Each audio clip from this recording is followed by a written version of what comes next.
Ela teve futebol. Ela teve futebol. Ela teve futebol. Ela teve futebol. Lá do Pina de Copacabana. Ela teve futebol.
Se sont fait connaître dans les années 90 avec tout d'abord un siège qui les a propulsés en tout cas en Europe, qui était le siège Vermilla, qui était un siège en fait qui est fait de cordes assemblées qui reconstituent un siège.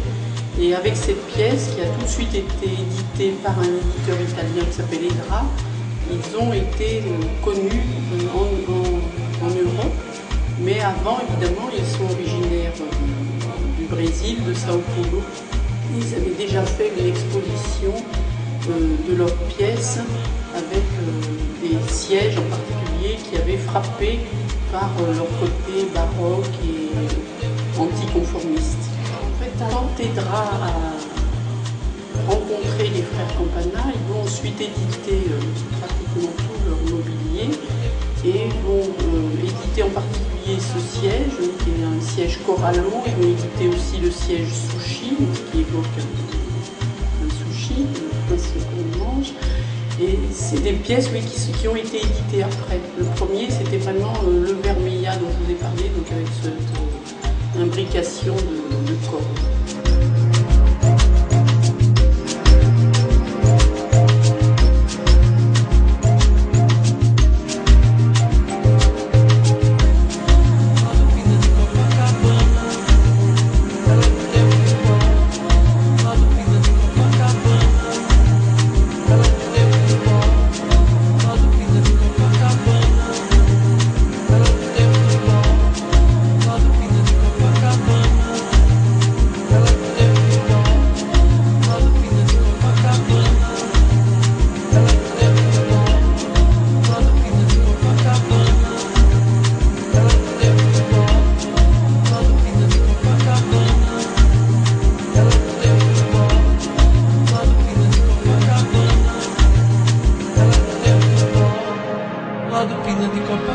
Ce qui les a fait connaître, c'est des sièges qui ne sont pas forcément ici, mais par exemple le siège Favela aussi, qui est un siège qui est une référence à leur culture brésilienne, au favela, et qui est fait avec des petits morceaux de bois imbriqués.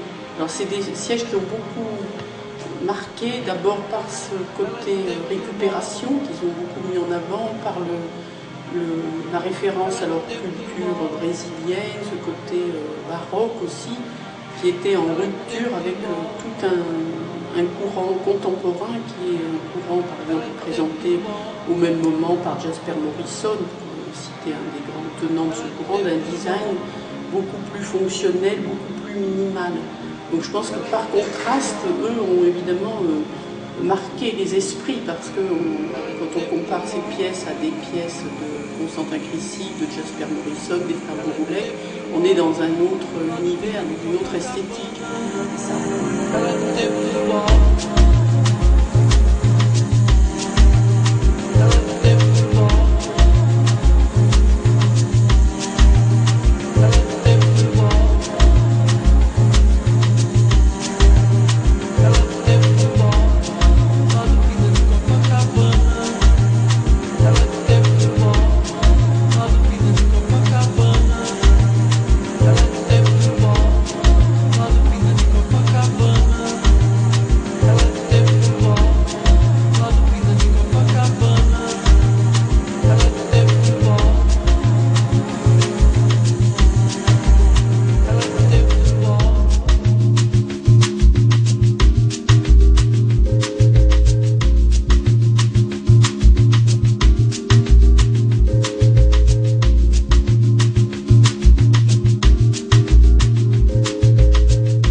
Sur la récupération pour les pièces de notre exposition, elle a fonctionné en plusieurs temps. Au départ, ils ont récolté des pièces qui étaient récupérées dans des quincailleries, dans des magasins spécialisés, dans des petits éléments de décor pour le mobilier, pour la maison, type palmette, petits enclos, donc des éléments un peu nés au 18e plutôt, qu'ils ont achetés, qu'ils ont moulés.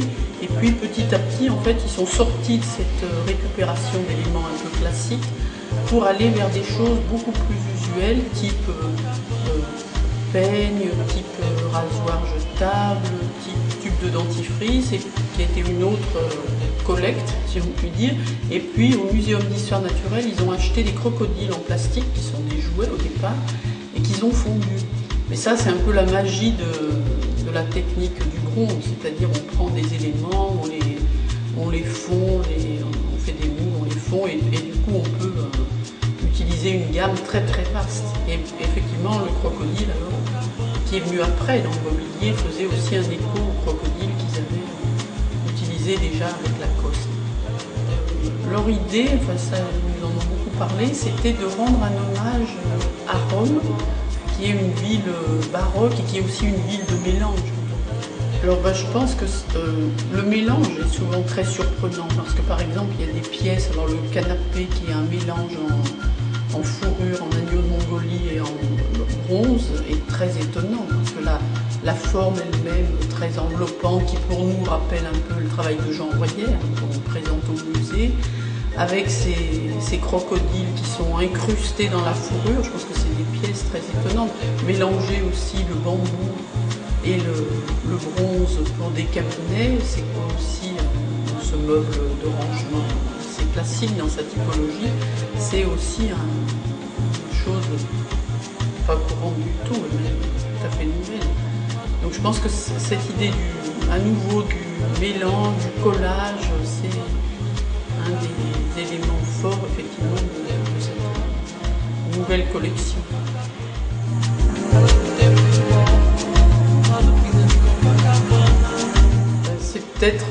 Font peut-être partie des créateurs, avec peut-être aussi les créateurs néerlandais d'ailleurs, les gens qui ont fait aimer le baroque, enfin le baroque actuel, hein, pas au sens classique du terme, à nos contemporains. C'est vraiment, ça a été, je pense, à une époque où tout se fait dans le design. C'est un peu ça qui est peut-être difficile à expliquer, c'est que le design, ça se résume plus du tout à une seule façon de concevoir les objets, et eux, sans doute, ont été ceux qui ont popularisé cette veine-là en France et en Europe.